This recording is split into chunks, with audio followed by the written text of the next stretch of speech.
Salut, dans cette vidéo, on va reprendre la discussion par rapport au boîtier que j'ai acheté il n'y a pas longtemps pour la récupération de données sur les produits Apple, donc sur les MacBook Pro, surtout 2016-2017, 15 pouces et 13 pouces. Et je me disais, ce sera intéressant de voir qu'est-ce qu'il y a à l'intérieur de cet boîtier. J'imagine que ce n'est pas grand-chose, c'est simplement un convertisseur de cette nappe-là vers un USB-C. Mais on ne sait pas, on verra s'il y a des choses qui se rassemblent à ce qu'on voit dans les Mac ou pas.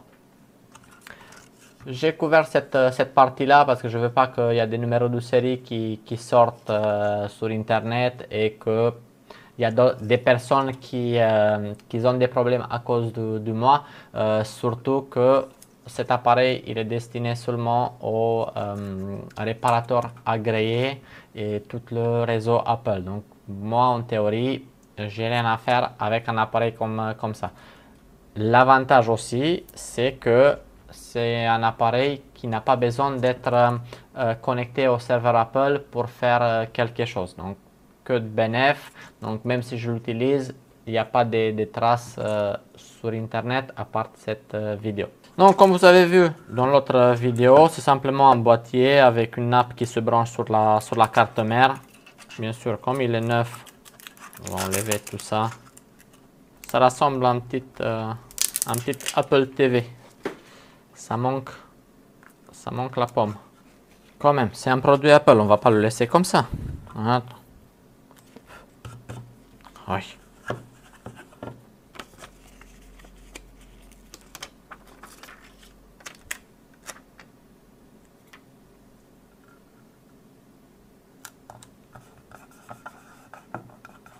Voilà.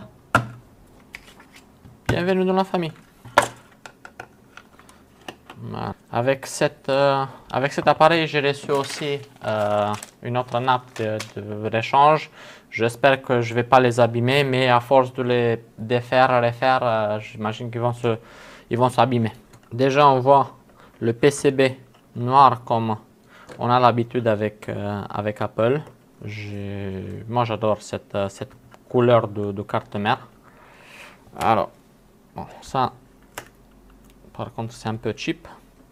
Moi, ils ont les vis standards. Donc là, ici, on a la même taille des vis que pour les écrans Apple.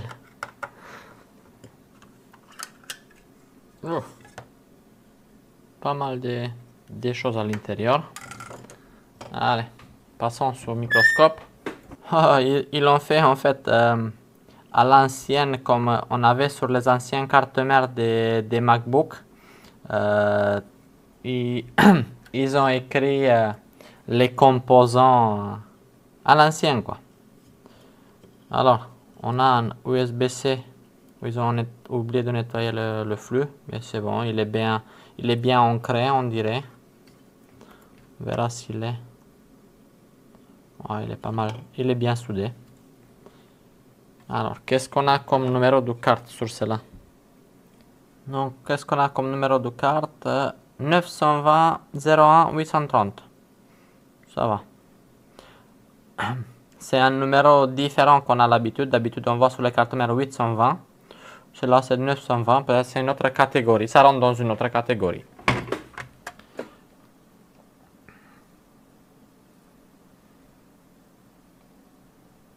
Là, ici, on a le connecteur où se branche. Un autre connecteur, j'imagine que celle-là, on peut s'en servir pour programmer des choses. Après, je ne connais pas plus que ça. Qu'est-ce qu'on a ici? J'imagine que c'est un petit processeur. Ah, quelque chose qu'on connaît, hein, le contrôleur pour USB-C, un 3215 B03. Donc comment on sait si notre USB-C ne fonctionne plus, on peut le dépanner. Mais sinon c'est une carte assez simple, un petit convertisseur, c'est tout. Voilà les entrailles de boîtier pour la récupération de données de chez Apple.